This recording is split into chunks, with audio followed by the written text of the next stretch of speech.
Improvised brass knuckles. Huzzah!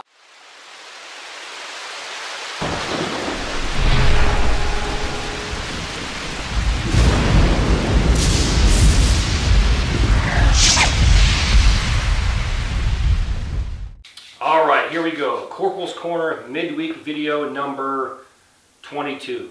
How to make your own frontier striker for flint and steel. Let's get to it. Let's go ahead and kick this off and talk about steel. What I'm using today is a 1-inch wide by 3/16 thick 1095 carbon steel. This is a flat bar or flat stock. We're going to simply trace out what we want. We're going to cut it and then get her done. Now, a lot of fire strikers nowadays, or fire steels, are made from O2 tool steel. Here's my take on that. It is superior as far as carbon content, and it throws a lot more sparks. But the difference is the price. Most places you can get 1 foot of this 1-inch wide by 3/16 for, let's say, 90 cents to $1.10 a foot. The O2 is around $5 a foot, and it goes up from there. So, something to think about if you don't care about the money and you're making one for yourself. Who cares? If you're trying to turn these out in bulk, you might want to think about the cost versus what you're going to sell them for, and then go from there. But again, this is 1095 carbon steel, 1-inch wide by 3/16 thick. Let's go ahead and talk about a forge. This one's got 3 burners, 1, 2, and 3. Some have 2, some have 1. The cost is determined by the amount of burners. For a home setup, you want to make 1 knife for yourself, you want to make 1 striker, you want to just mess around, you want to learn. Getting some type of forge with 1 burner, the rounded ones, are perfect. And to be brutally honest, to make a simple striker, you can use something like an oxy-acetylene torch, something you'd find out on the construction site, or if you're a welder, fabricator, iron worker, you know exactly what I'm talking about. Something just to heat it up to make those simple bends, and you're in business. But this one's got 3, like I said. In my Amazon affiliate page, in my video description box, I'll give you a couple of these that are really cheap. You can check them out. Now I have bigger hands, so I want something large enough that's going to fit around my hand. I can hold on to it as I'm striking against that rock. So I'm looking at somewhere around 3 inches here. I'm going to just go up here to 3 inches, make a mark right there, and then from here I'll go ahead on the opposite side, mark it as well. This is a 1-inch wide piece. I want it to be about a 1/2 inch. So we'll go ahead and mark a 1/2 inch on here. There's our 1/2 inch marks there. And we're going to just go ahead and connect the lines there.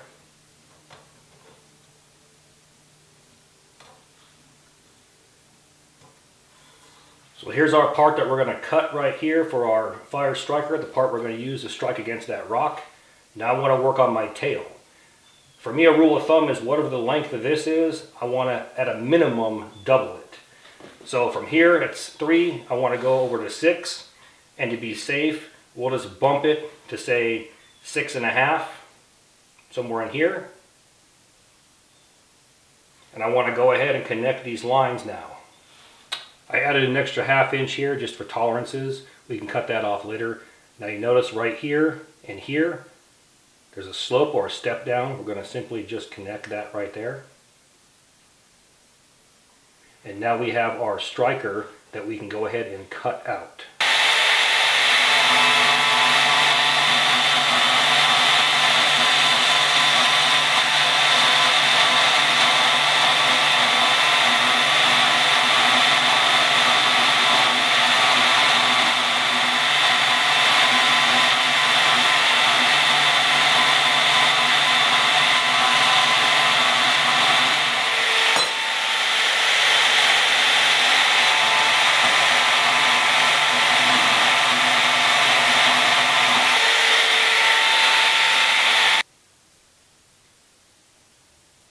Taking your rough cutout, and you can use the grinder at home, just lock it into a vise and put a grinder across it, or use a belt sander. You want to smooth it out, make sure there's no gouges in it or anything, where everything's one smooth piece, and then you're ready to stick it in the forge.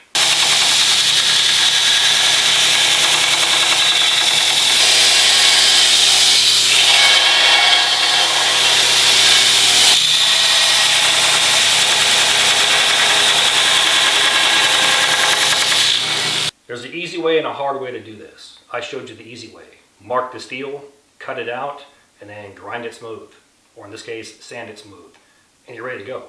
The hard way is to take a piece of steel, actually heat it up, and take a hammer and bend it and smack it and elongate it and move that metal or move that steel. That's basically what you're doing when you forge something. You're heating it up and you're moving that steel into the shape that you want. That could take 35, 40 minutes or an hour, and it's physically exhausting. But it's worth it at the end because you created something and you did the old school way. With modern tools, simply mark the steel, cut it, grind it, and you're good to go.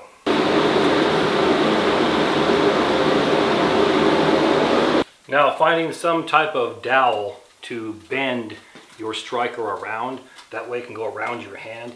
All you gotta do is look at the width of your finger and try to find something about that size, and then shove it into a vise, and then you can make that first bend. And sometimes you get lucky and the second bend creates itself. If not, you gotta bend it twice.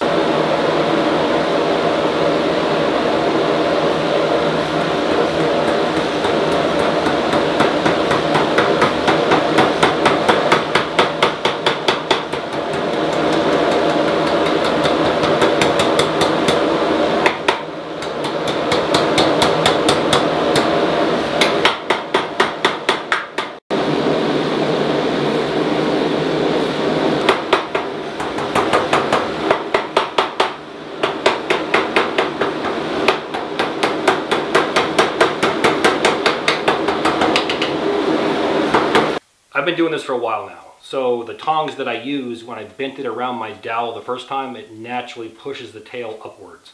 But I'm going to show you how to make that second bend in case you don't get lucky.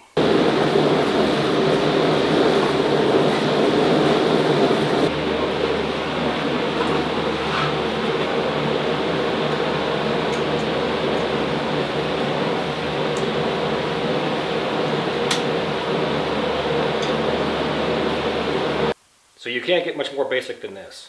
And like I mentioned, the dowel that we bent it around, I want it to be the size of my fingers. That way it lands right over top of my knuckles. Some people like placing them back here. I don't. I put them right on the edge of my knuckles. That way it protects my knuckles as I strike against the rock. So the last thing we got to do now is heat treat this bad boy. Now, on the internet, on YouTube, there's 100 different ways to do this, and they all work. What I found, the true secret to the heat treat is the quench. And for 1095 carbon steel, we're going to do a water quench. So I'm going to put this back in the forge, and I want to heat it up towards red, okay? It can be slightly yellow, but I don't want it a real bright looking like you're looking at the sun. I want a dull red, slightly yellow straw color. What that does is it demagnetizes the metal. I'll take a magnet and I'll rub it across there so you can see what I'm talking about. Once it's demagnetized, you can quench.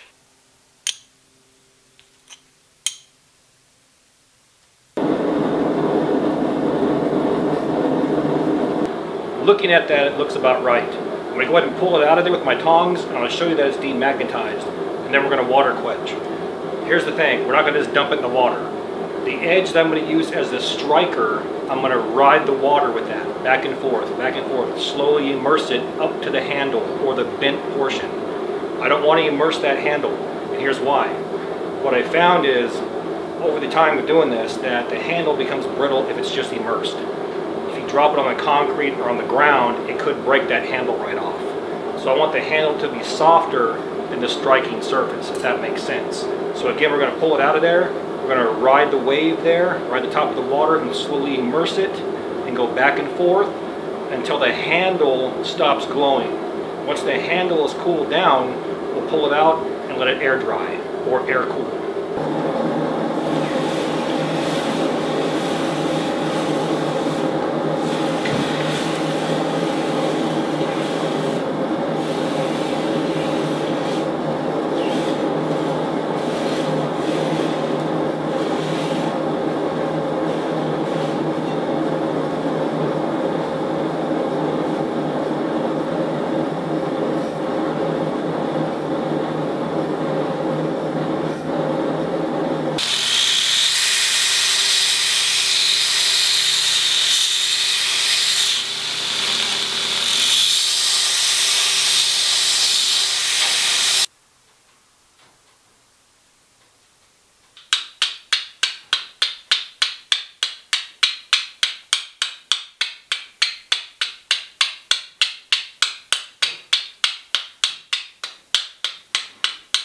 And that's what we're talking about right there.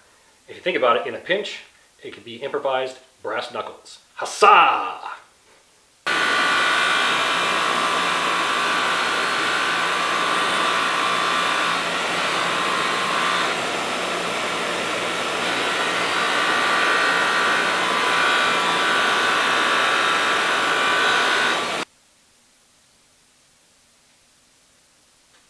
And that right there is about as basic as it's going to get. And it takes a matter of minutes if you know what you're doing. Just learning this, probably about 30 minutes of screwing around, and you'll come out with something that actually is viable, that actually works. So check it out, have fun with it. What I'll do is I'll go ahead to my Amazon affiliate page.